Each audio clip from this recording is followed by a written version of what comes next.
Hello and welcome to Forward Boldly. I'm Christine Niles.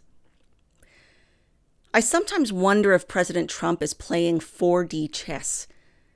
I sometimes wonder if his critics, or even his supporters, highly underestimate him. I wonder, is he operating at a level higher than people are giving him credit for? Do you remember a couple of days ago when Trump posted this cryptic tweet? It's not politically correct to use the term regime change, but if the current Iranian regime is unable to make Iran great again, why wouldn't there be a regime change? MIGA. I read it at the time, and like so many others who voted for Trump, got very confused. In fact, I was troubled because Trump has always run on an anti-war, no foreign entanglements platform. He's consistently for decades been against the U.S. meddling in the Middle East because it so often involves needless loss of American lives. And for what? For foreign interests, not to mention trillions of dollars. And while such entanglements might produce good short-term results, they often end in disaster in the long term. And quite frankly, they tend to harm Christians. Christians are the ones who end up being harmed. The Christians are the ones who end up suffering. Case in point, the suicide bombing that just took place Sunday at St. Elias Greek Orthodox Church in Damascus, Syria. An ISIS-affiliated suicide bomber set himself off in church in the middle of service, and at the latest count, 25 Christians died. Now, amazingly, Syrian Christians have gathered in defiance outside the church, not espousing violence, of course, but instead proclaiming the lordship of Jesus Christ and saying that they're not afraid. Take a look.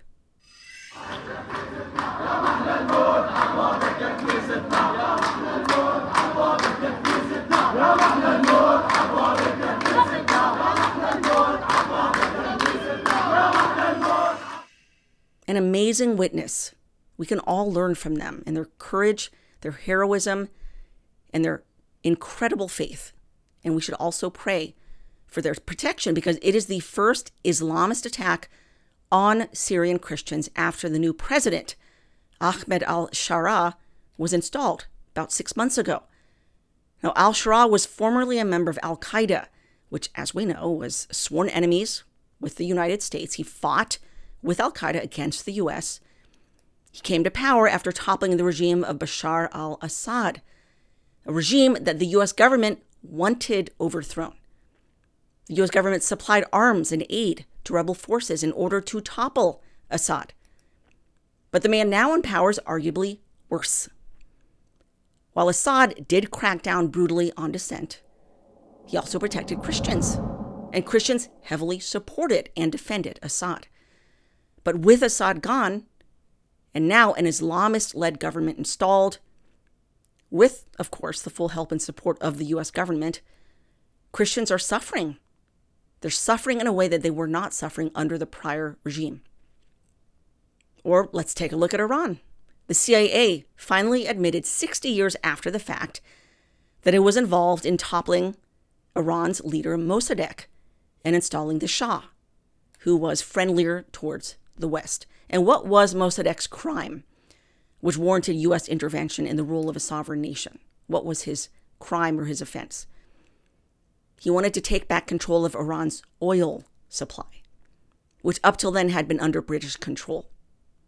Now, the UK heavily relied on Iranian oil, and so the UK went into a panic because Iran could not take control back from the British of its oil supply, its oil reserves, and so the UK turns to the US for help, and so the US, through the CIA, goes in, helps to foment this revolution, topples Mossadegh, and installs the new leader, the Shah, who was friendlier towards the West economic interests. But the Shah proceeded to brutally crack down on dissent. He imprisoned political dissenters, he imprisoned journalists, tortured them, killed some of them. And his reign lasted for 25 years, but during those years, Iranians grew discontented. They believed the Shah was a puppet of the U.S., which in large part he was. And the resentment grew, and it grew, and it grew. The distrust and the disrespect grew, until finally in 1979, the Shah was overthrown in favor of an Islamic republic that now rules Iran with an iron fist. And so the current regime, which Americans call demonic and oppressive and brutal, and it is in many ways, is the result precisely of the U.S. meddling in Iran back in 1953. It's the result of that. So it's not enough for Americans today to just look at the current regime and demonize it without recognizing the role the U.S. government played way back when in ultimately really getting this regime in power, because it was backlash against the U.S. meddling in Iran all those years ago. Now, these are just a couple of examples out of many, many, many instances that we can turn to of how U.S. meddling in the Middle East has led to largely disastrous results, while costing us trillions of dollars, not to mention American lives. All while BlackRock and the military-industrial complex get filthy rich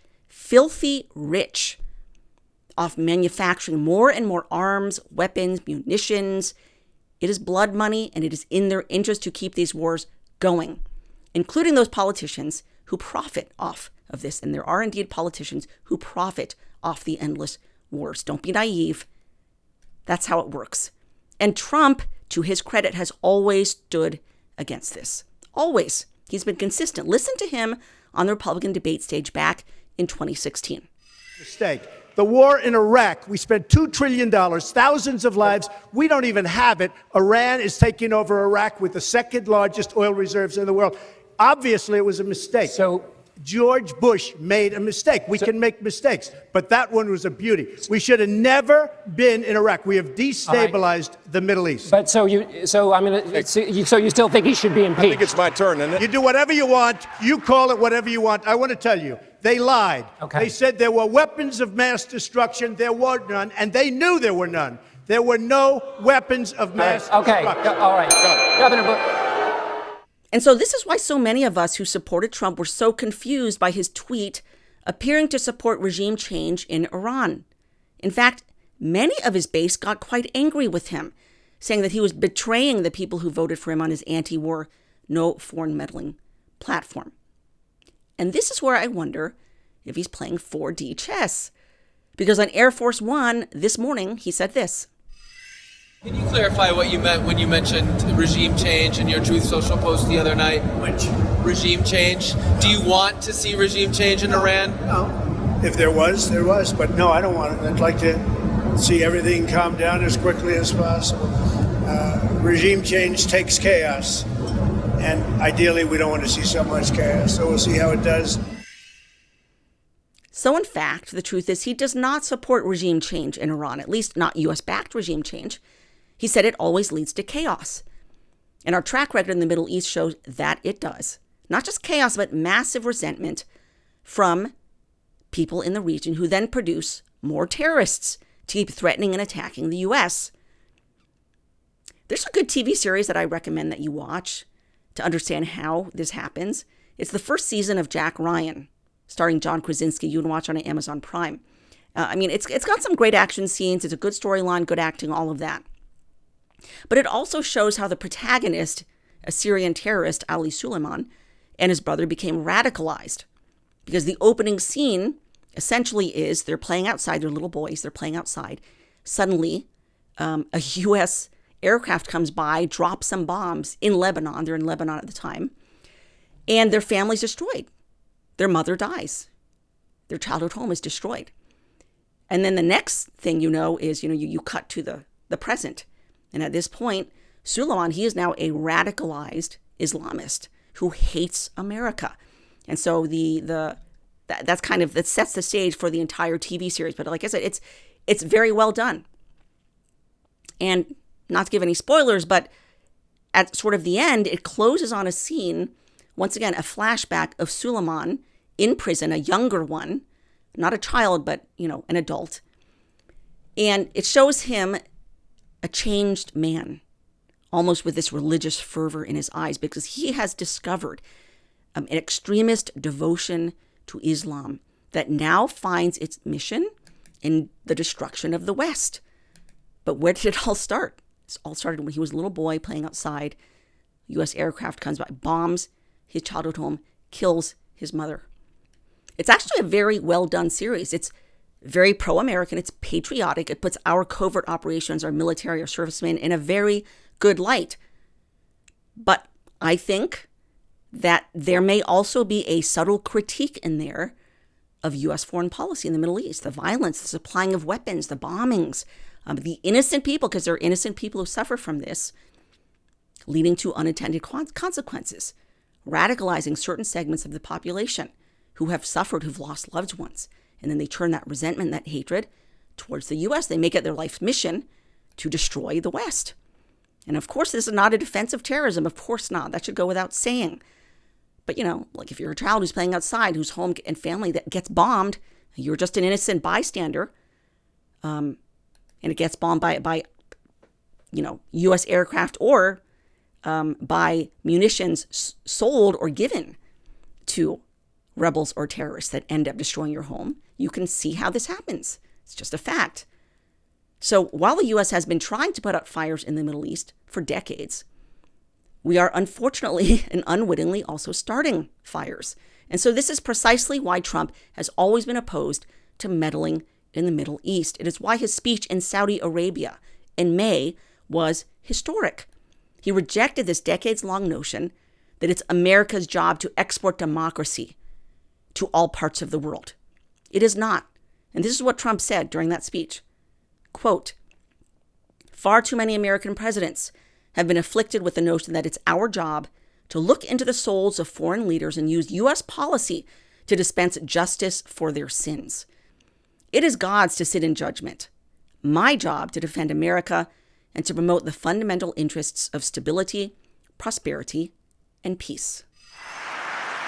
And it's crucial for the wider world to note this great transformation has not come from Western interventionists or flying people in beautiful planes giving you lectures on how to live and how to govern your own affairs. No, the gleaming marvels of Riyadh and Abu Dhabi were not created by the so-called nation builders, neocons, or liberal nonprofits like those who spent trillions and trillions of dollars failing to develop Kabul, Baghdad, so many other cities. Instead, the birth of a modern Middle East has been brought by the people of the region themselves, the people that are right here, the people that have lived here all their lives, developing your own sovereign countries, pursuing your own unique visions and charting your own destinies in your own way. It's really incredible what you've done. In the end, the so-called nation builders wrecked far more nations than they built, and the interventionists were intervening in complex societies that they did not even understand themselves. They told you how to do it, but they had no idea how to do it themselves. Peace, prosperity, and progress ultimately came not from a radical rejection of your heritage, but rather from embracing your national traditions and embracing that same heritage that you love so dearly. So Trump understands that it's not our job to try to export democracy and freedom to all parts of the world, including the Middle East, at the cost of American lives and trillions of dollars. It is not our job. It's not our job. Especially in the Middle East, you're talking about ancient warring factions that have been at each other's throats for thousands of years. U.S. bombing campaigns, weapon supplies, toppling regimes will not solve that problem. It makes it worse. So, returning to Trump's comments this morning, why did he appear to flip-flop? Why did he tweet what appeared to be support for regime change in Iran, only to say a couple days later he does not support it at all? Well, some speculate that Trump's tweet was a psychological op on Khamanei, Iran's ruler, a hint that his rule would be in danger if he failed to agree immediately to a ceasefire. Because recall, that tweet came just hours after the United States flew unnoticed into Iranian airspace, destroyed their nuclear sites with impressive military precision and coordination, and it was impressive, and left without a single shot fired, all while Iran was asleep. The world woke up to this surprise. including Iran. They had no idea until it happened. And like I said, it was an impressive military operation. Just watch this short clip from the June 22nd press conference with Lieutenant General Dan Kane. At midnight Friday into Saturday morning, a large B-2 strike package comprised of bombers launched from the continental United States.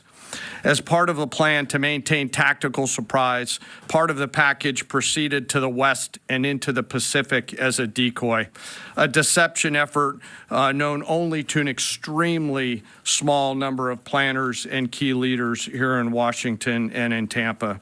The main strike package, comprised of 7 B-2 Spirit bombers, each with 2 crew members, proceeded quietly to the east with minimal communications.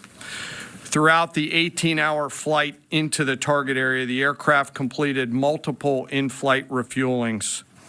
Once over land, the B-2s linked up with escort and support aircraft in a complex, tightly timed maneuver requiring exact synchronization across multiple platforms in a narrow piece of airspace, all done with minimal communications. This type of integration is exactly what our joint force does better than anyone else in the world. But returning to this psychological op on Iran's ruler, in another tweet, Trump said he knew where Khamanei was hiding. He knew where he was hiding.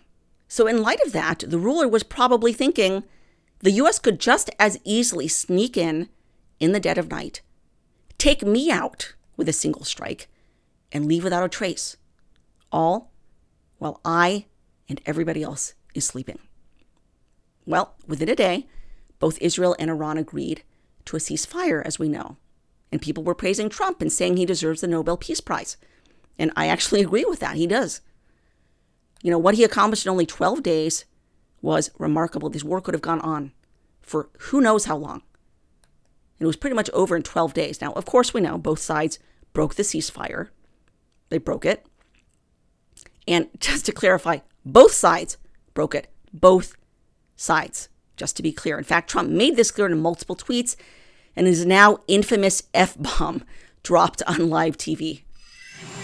Israel, as soon as we made the deal, they came out and they dropped a load of bombs, the likes of which I'd never seen before.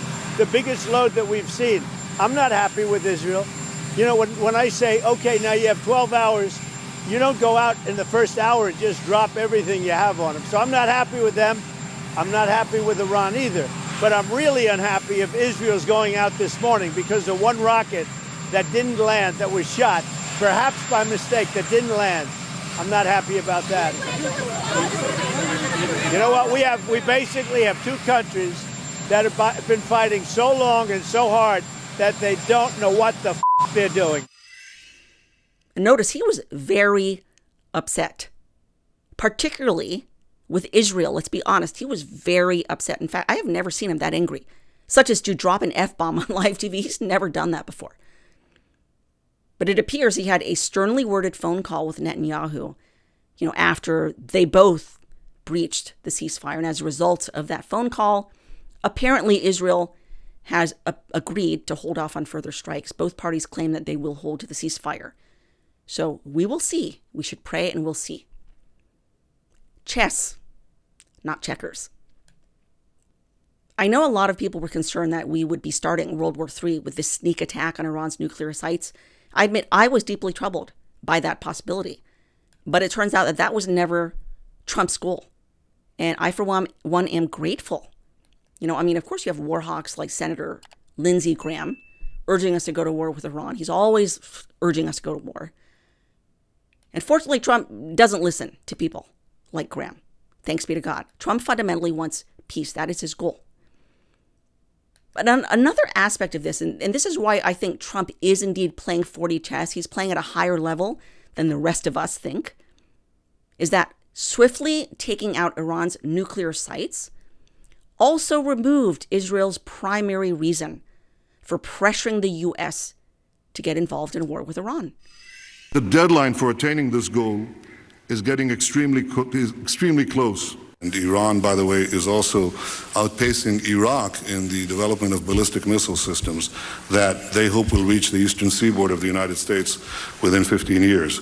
by next spring, at most by next summer, at current enrichment rates, they will have finished the medium enrichment and move on to the final stage. From there, it's only a few months, possibly a few weeks, before they get enough enriched uranium for the first bomb. The foremost sponsor of global terrorism could be weeks away from having enough enriched uranium for an entire arsenal of nuclear weapons. That would place a militant Islamic terror regime weeks away from having the fissile material for an entire arsenal of nuclear bombs. If not stopped, Iran could produce a nuclear weapon in a very short time. It could be a year, it could be within a few months, less than a year. And remarkably, Trump is not naive to this. He appears to understand this because he actually posted this video of economist Jeffrey Sachs in January of just this year. He just posted this, and Sachs has often criticized Trump. He has mocked Trump. So for Trump to be posting this video by Jeffrey Sachs is extremely eye-opening and very interesting. Why did the U.S. invade Iraq in 2003? Well, first of all, it was completely phony pretenses. It wasn't, oh, we were so wrong, they didn't have weapons of mass destruction. They actually did focus groups in the fall of 2002 to find out what would sell that war to the American people. Abe Schultzke, if you want to know the name of the PR genius. They did focus groups on the war.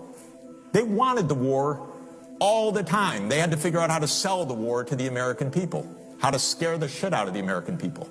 It was a phony war. Where did that war come from? You know what? It's quite surprising. That war came from Netanyahu, actually. You know that? It's weird. And the way it is that Netanyahu had from 1995 onward the theory that the only way we're going to get rid of Hamas and Hezbollah is by toppling the governments that support them. That's Iraq, Syria, and Iran. And the guy's nothing if not obsessive. And he's still trying to get us to fight Iran this day, this week. He's a deep, dark son of a bitch, sorry to tell you, because he's gotten us into endless wars, and because of the power of all of this in the U.S. politics, he's gotten his way. So yeah, Trump posted that in January, actually posted that, which is actually a very harsh criticism of Netanyahu. And it blames Netanyahu for trying to get the U.S. entangled in these foreign wars. So it's not as if Trump is unaware. He's not unaware of this and what's going on. He's not unaware at all. So while appearing to wholeheartedly support Netanyahu in this sneak attack on Iran's nuclear sites Saturday, you know what Trump did? He actually took away Netanyahu's primary justification and rationalization for pressuring the U.S. to intervene in Iran and go to war with Iran. That primary justification is now, it's gone. It's gone. He's been saying over 40 years. And every single president up till Trump has been saying, oh yeah, Iran cannot have nuclear weapons. It cannot have nuclear weapons. And now Trump's finally done it. He's gotten rid of it. And along with it, he's gotten rid of Netanyahu's reasons to pressure us to get into war. I mean, look, if that's what he's doing, that's just a masterstroke. That's just a masterstroke. I won't call it genius, but that's why I think we're all underestimating President Trump. I think he's operating at a much higher level than his critics and even his supporters give him credit for. I have actually gained greater respect for President Trump in light of all of this than I had before. You know, his critics think he's just a big buffoon who shoots off his mouth and doesn't know what he's saying. He's very dumb. But then you've got some of his supporters who think, oh, he's just in the pocket of Netanyahu. He just does whatever Bibi tells him to do. He's just in his pocket. And I think he's actually proven both of them wrong. He's proven both of them wrong. I mean, and let's turn to the Supreme Pontiff, who has also been calling for peace repeatedly and insistently, Pope Leo. This is what he said on June 22nd after learning of the U.S. strike on Iran. War does not solve problems. On the contrary, it amplifies them and inflicts deep wounds on the history of peoples, which take generations to heal. No armed victory can compensate for the pain of mothers, the fear of children, or stolen futures. May diplomacy silence the weapons. May nations chart their futures with works of peace, and not with violence and bloodstained conflicts. Amen. Amen. Who can object to that? Who? And just as a note, the Pope can't take sides. He's in a difficult position. He's in a position of diplomacy, of being a bridge between opposing forces. Even though naturally he's going to have an affinity for his country of origin, his country of citizenship, once he takes on the mantle of Pope, once he inhabits the sacred office and becomes the supreme pontiff, the vicar of Christ, he becomes the Pope of all peoples, not just his countrymen, all peoples, because the church belongs to all. Whether America or Asia or Africa or any place on earth, the Pope, the church, belongs to all. So the Pope cannot really take sides in a conflict because he recognizes that in all countries, there are innocent people who suffer. People created in the image of God, no matter who you are or where you live or which political affiliation you have. Pope Leo has repeatedly called himself a bridge builder who desires to bring unity. And so he has been diplomatically and urgently calling for peace, whether between Russia and Ukraine, or Israel and Gaza, or Israel and Iran, or the US and Iran. Now, I used to be dismissive of such papal calls for peace. Back in my 20s, when I was a student at Notre Dame Law School, I admit I was a neocon. I was a war hawk. I was a staunch neocon Republican all the way, very much defended and supported George W. Bush when he launched preemptive strikes against Iraq. I fully believed the claim that Saddam Hussein was stockpiling weapons of mass destruction, WMDs. Remember that? And I also remember at the time Pope St. John Paul II condemning the preemptive strikes as immoral and unjustified. And I remember writing him off, thinking, well, he's the Pope, he heads the Catholic Church, that's kind of his thing. He's supposed to be posturing for peace. He has nice sentiments, but what does he know about the realities of war? What does he know about politics? What does he know about any of this? I didn't know anything about Pope St. John Paul II, his growing up under communist Poland and seeing his friends die and just having to suffer so much under communism. I didn't know any of that at the time. All I knew was that, I knew better than him, and he shouldn't get involved in U.S. Military or political discussions. And so I just kind of dismissed his objections. And of course, I was not a Catholic at the time. So the Pope's words didn't mean that much to me. I supported Bush's actions fully, 100%. I remember even getting into heated debates with people, defending Bush and his actions. And guess what? It turns out Iraq never had any weapons of mass destruction. Now, did they have chemical stockpiles? Yes. But they didn't have weapons of mass destruction, which was the sole justification for the preemptive strike on Iraq and entering into war with Iraq. The WMDs were a lie. They were a lie. They were total fabrication, not an error, a lie. So it turns out that we all should have listened to Pope St. John Paul II. He was correct. He was 100% correct. And it's interesting. I saw similarly dismissive attitudes and comments from Catholics, devout Catholics, this time, in responding to Pope Leo's calls for peace, in this case. One Catholic even said that the Pope lacked brain power. How disrespectful. You know what's even worse?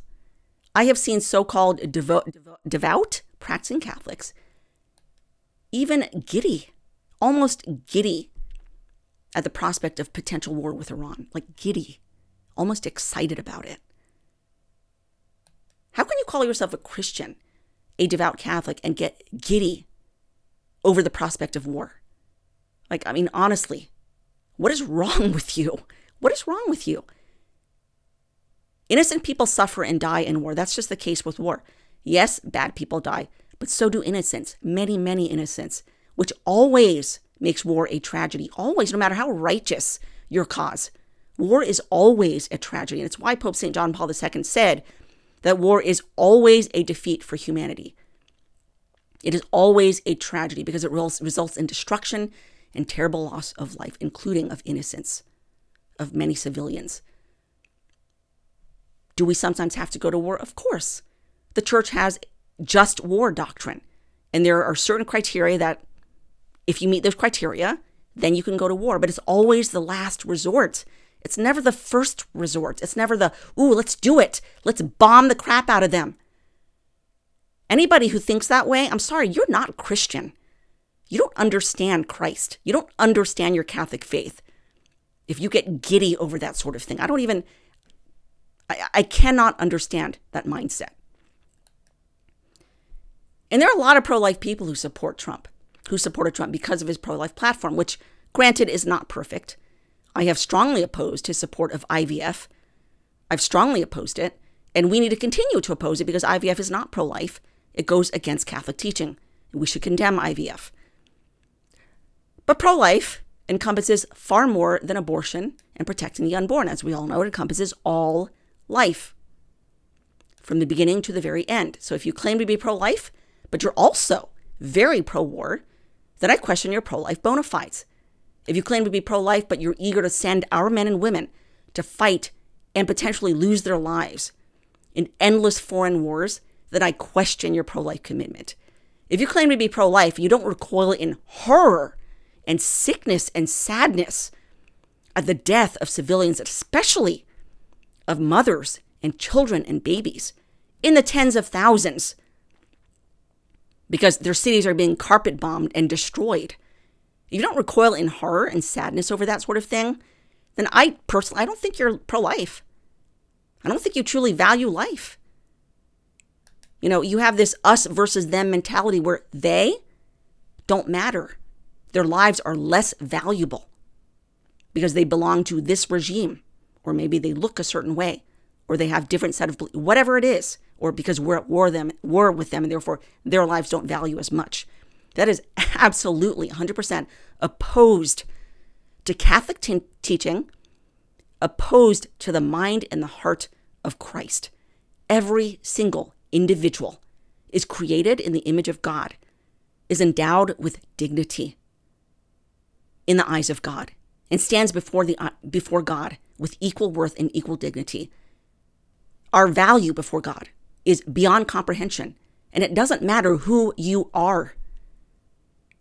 And I think a lot of people, including Christians, including Catholics, don't fundamentally understand that, and they don't fundamentally believe that. But it's true. And that's core Christian teaching. It's core Christian teaching. It's something that Pope Leo tries to talk about all the time. He's always saying this. He's saying, look beyond this us versus them. Look beyond the demonization. Stop demonizing the other and try to see there is a human being there. And this is not about hippy-dippy, liberal, leftist, mushy-gushy, oh, it's all good, let's just love each other and all peace and love. It's not about that at all. Christ came to die for us while we were yet sinners. He died even for those who persecuted him, who tortured him. Father, forgive them, for they know not what they do. He prayed that from the cross as the Pharisees were mocking him and rejoicing, demonically rejoicing in his sufferings. Father, forgive them, for they know not what they do. While we were yet sinners, Christ died for us. Every single one of us is capable of demonic behavior. We're capable of it. Even if you yourself have never given way to horrible behaviors, consider that a grace from God. Don't take pride in it as if it's from your own merits and your own inherent goodness. It's the grace of God. All is grace, as St. Therese of Lisieux has said. All is grace.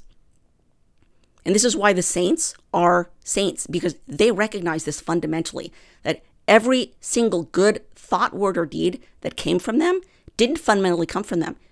It was God. That all good in them stems entirely from God and none from themselves. And that's why the saints are the saints. This deep humility and this deep understanding that if it were not for the grace of God, I would be the worst, most horrible person on earth. And that goes for you, dear viewer. And that goes for me, And so stop the demonization. That's what Pope Leo has been trying to say. Stop demonizing. When we stand before God, all of us are equal in the eyes of God. Every single one of us, equal in value, dignity, and worth. And this is especially true in the way that we approach war in any countries with which we are at war. One of the reasons that war is perpetuated is because we demonize the other side. We see the other side as, oh, you're just demonic. We need to destroy them, obliterate these people from the face of the earth because they're just all demonic. Okay, some of them may be demonic. Not every single one is demonic. And especially the innocents, the children, and the babies. Anyway, being pro-life is far more than simply protecting the unborn. It goes far beyond that. And perhaps we should not be so dismissive of the warnings and urgings of our pontiffs. Perhaps our popes have more wisdom and understanding than we give them credit for. Now, back during the Iraq War, I also supported the passage of the Patriot Act. Okay, this was passed 45 days after 9/11 by a very panicked Congress. Because after all, according to the name of the law, to go against it would have been unpatriotic, right? Who wouldn't support the Patriot Act? It would have ensured greater security for the American people. Even though it gave the U.S. government vast powers to spy on its own citizens, for me, the trade-off was worth it to keep citizens safe, right? That's what I thought. It would take almost 2 decades for a federal appeals court to rule that the Patriot Act was in fact unlawful because the U.S. government was engaging in unconstitutional surveillance of its citizens. And it's worth watching the 2016 film Snowden. It's actually a well-made film. It's directed by Oliver Stone to learn about how Edward Snowden leaked documents proving that the federal government was breaking the law, violating citizens' constitutional rights. And Snowden was entirely vindicated in 2020 when the 9th U.S. Circuit Court of Appeals ruled that mass surveillance of U.S. citizens was illegal. Of course, some people consider Snowden a criminal for leaking sensitive data. Others consider him a hero for blowing the whistle on government overreach and abuse of power. And of course, he had to escape, and he now lives in Russia because the U.S. government wants to prosecute him for committing these crimes. And the reason he's in Russia is because no other country would take him. I think he tried like more than 20 countries to seek refuge there, and none of them would take him because the U.S. called them up and said, you better not take him. Russia was the only one. In any case, my mindset in the 20s was to uncritically support and believe whatever my Republican government was telling me. And as I've grown older and wiser, I hope, and of course I came back to the faith and I started taking seriously not just the teachings of the church, but also the sayings and the warnings of our popes. My position has changed quite a bit. I was very naive in my 20s. And as I got older, I began to realize that, among other things, our government lies to us. In fact, it has lied to us many times. And I also began to realize that some of the decisions made by our government aren't always made for the people's best interests. In fact, many times it's made for our leaders' self-interest and very much to our detriment and our harm. It's something that was sort of unthinkable to me back in my 20s because, again, I was so naive at the time. Not naive anymore.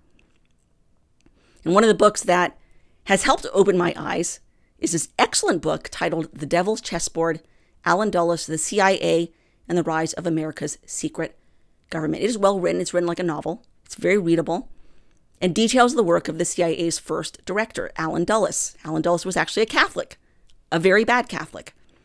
He collaborated with the Nazis. He oversaw numerous extremely controversial CIA operations in the U.S. You've heard of some of these: Operation Paperclip, Operation Mockingbird, MK Ultra, which did great harm to numerous innocent Americans. And none of these, by the way, are conspiracy theory because the CIA itself has already admitted to these operations. They've been investigated for these operations. In some cases, they've expressed great regret for these operations, like MK Ultra. They said that was a mistake. These took place under Dulles.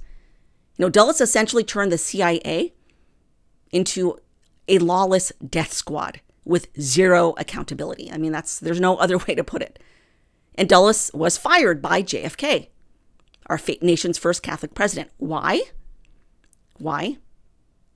Because JFK disagreed with what Dulles and the CIA were doing. He disagreed with the CIA's violent regime change plans abroad. Dulles was pushing for a fight with Cuba, the Soviet Union, Vietnam, East Germany, countries in Africa, JFK wanted nuclear disarmament. He was seeking peace. He was trying to make peace with Khrushchev. While the CIA was working on regime change in Iran, the Congo, Vietnam, Guatemala, and JFK was the one obstacle continually getting in the way. And as we know, he was eventually assassinated. And questions still remain as to who did it. But some believe, credibly, that an angry, vengeful, and vindictive Dulles, who was very frustrated that JFK kept getting in the way of the CIA's plans here and abroad, that he had a part to play in the assassination, especially considering JFK famously said that he wanted to crush the CIA and scatter it to the four winds. You know, Dulles was a man who was eager to consider the assassination of world leaders in order to effect regime change. I mean, he was eager to do it. He was highly ambitious. He was bloodthirsty. He also happened to be a terrible husband and not a very good father. I mean, the book is eye-opening, and you will learn a great deal about how the deep state operates. Now, there are plenty of good people working in the government, of course, particularly in the lower echelons. I'm not indicting all of them, of course. It's just that as you get higher, the fact is it gets more and more corrupt. As you get higher, you start going into the deep state, the people in power who work behind the scenes, quietly, privately, secretly pulling the levers of power. Of course, not everybody up top is corrupt, of course. There are good people working in the top echelons. And I do believe President Trump is fundamentally a good man. Not perfect, but he is not and never has been part of the deep state. He's never been part of the establishment, which is why the establishment has always hated him. When he won in 2016, remember, he was not expected to win at all. Remember, all the polling was showing Hillary Clinton way ahead in the polls, like ridiculously ahead. The New York Times had her polled as the clear winner. So when Trump won, it was a massive and unexpected upset that threw the entire establishment in disarray. And the establishment struck back because it did everything in its power to undermine Trump, including placing untrustworthy people in Trump's first administration. People who appear conservative and on board with Trump's agenda, but were actually working against him. This time around, in his second term, after all the betrayals, the lies, everything that he's been through, and of course, after almost being killed in Butler, Pennsylvania, he's had to learn some very hard lessons. And he has placed people around him and fought for people who are decidedly not the establishment, not part of the deep state. In fact, enemies, sworn enemies of the deep state, opposed to the establishment's agenda. And we should be praying for all of them, for guidance and wisdom and protection. In any case, with all this background, I will admit, when I first heard about the surprise U.S. strikes on Iran on Saturday, I was troubled. I was deeply troubled. I feared that we were once again getting entangled yet another Middle East forever war. And this was precisely the opposite of the platform that President Trump ran on. And I began to wonder, I was like, what is happening? What's happening? Has Trump been compromised? Has he changed his mind on the Middle East and entanglements? Because this was very unlike him. But as I've already said, it appears he's had a plan in place all along. A plan that not only removes the nuclear danger in Iran and brings about, at least one hopes, some semblance of peace in the region, but also cuts the legs out from Netanyahu's pressure to get the U.S. involved in war with Iran. So, chess, not checkers. So let's continue to pray, along with our beloved Pope Leo, for continued peace around the world, especially in the Middle East, for peace between Russia and Ukraine, because peace has not yet come, and the avoidance of further death and destruction and war. And regardless of what you think of Trump, let's please continue to pray for his protection, his guidance by the Holy Spirit to make decisions that are truly wise, truly just, and good, and bring about lasting peace. Thank you so much for watching and listening. And in the words of St. Joan of Arc, in God's name, forward, boldly.